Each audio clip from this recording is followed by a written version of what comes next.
జై శ్రీమన్నారాయణ.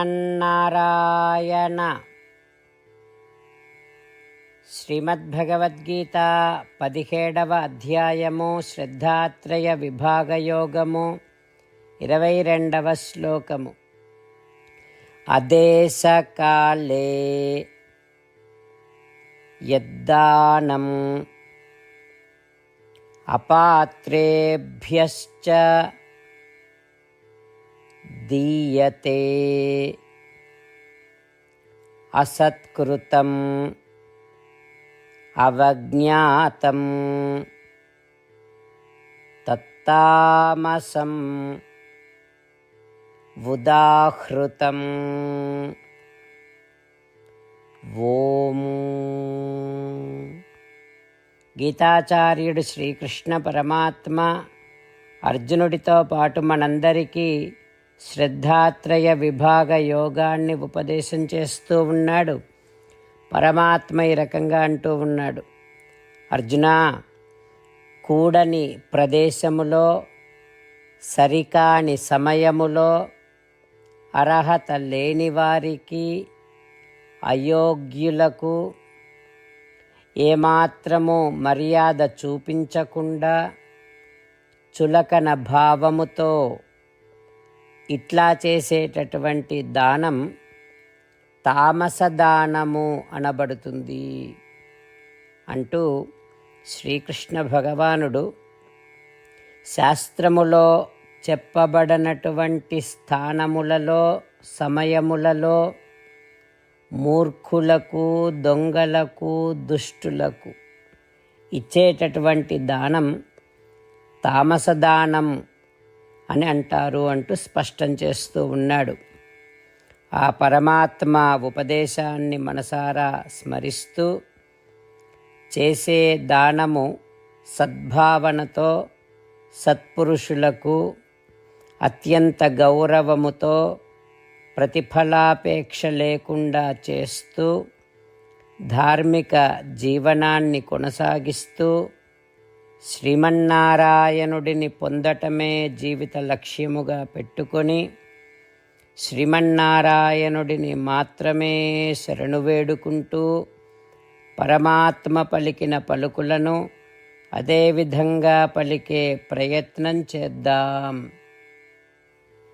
అదేశకాలే యద్దానం అపాత్రేభ్యశ్చ దీయతే అసత్కృతమవజ్ఞాతం తత్తామసముదాహృతం. అంతేకాకుండా మనం ప్రతిరోజు శ్రీమన్నారాయణుడికి ఒక 8 పనులు చేస్తాం అని మాట ఇద్దాం. ఎందుకంటే శ్రీకృష్ణ భగవానుడు 18వ అధ్యాయములో 65 నుండి 70వ శ్లోకాల ద్వారా శ్రీమద్భగవద్గీత అంతటికీ సారభూతముగా మనకు 8 పనులు చేయమని చెప్పాడు. అలా చేస్తే చాలు, నేను మిమ్మల్ని అన్ని విధాలుగా రక్షిస్తా అని ప్రమాణపూర్వకముగా ప్రతిజ్ఞ కూడా చేశాడు. అందుకని శ్రీమద్భగవద్గీతను అంతటినీ విన్న తర్వాత అర్జునుడు కూడా చివరకు కరిష్యే వచనం తవ, కృష్ణ నువ్వు చెప్పినట్టే చేస్తా అని అన్నాడు. కనుకనే భగవానుడు అర్జునుడికి అన్ని విధాల విజయాన్ని అందించాడు. మనం కూడా ప్రతిరోజు శ్రీమన్నారాయణుడికి ఆ రకంగానే మాట ఇద్దాం. 8 పనులు చేస్తాం అని మనము మాట ఇస్తే అది అష్టాక్షరీ మహామంత్ర జపము చేసినటువంటి ఫలితాన్ని మనకు ప్రతిరోజు ఇస్తుంది. ఇట్లా మాట ఇవ్వటం కంటే గొప్ప పూజ, యజ్ఞము, తపస్సు మరొక్కటి లేనే లేదు.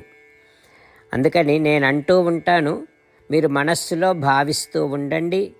ఈ రకంగా మనము మాట ఇస్తూ ఉంటే శ్రీకృష్ణ భగవానుడి ముఖారవిందములో కలిగేటటువంటి ఆనందాన్ని మనం ప్రతిరోజు దర్శిద్దాం, ఆస్వాదిద్దాం. జై శ్రీమన్నారాయణ. హో శ్రీమన్నారాయణ, నువ్వు చెయ్యమన్నట్టే నేను నిన్నే సంతతము ధ్యానము చేస్తూ ఉంటా. హో శ్రీమన్నారాయణ, నువ్వు చెప్పినట్టే నేను నీ భక్తుడిగానే ఉంటా.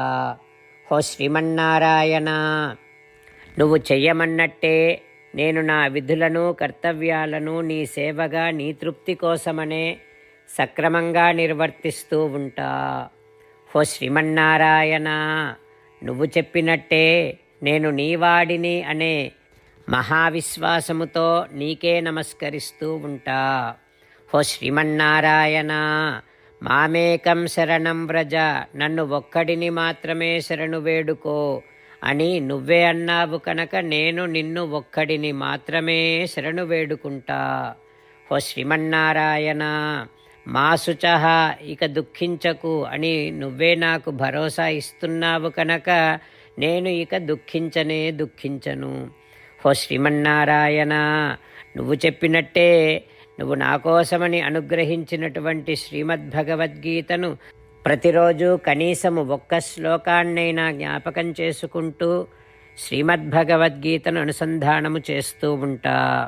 ఓ శ్రీమన్నారాయణ, నువ్వు చెప్పినట్టే నువ్వందరి కోసమని చెప్పినటువంటి శ్రీమద్భగవద్గీతను తెలియని భక్తులందరికీ తెలియచేసే నా వంతు ప్రయత్నాన్ని నేను నిరంతరము కొనసాగిస్తూనే ఉంటా. ఓ శ్రీమన్నారాయణ, నేను నువ్వు చెప్పినట్టే చేస్తా, నీకు నచ్చినట్టే ప్రవర్తిస్తా, నీకోసమే పని చేస్తూ ఉంటా. కరిష్యే వచనం తవ. అదేశకాలే యద్దానం అపాత్రేభ్యశ్చ దీయతే అసత్కృతం అవజ్ఞాతం తత్తామసం ఉదాహృతం.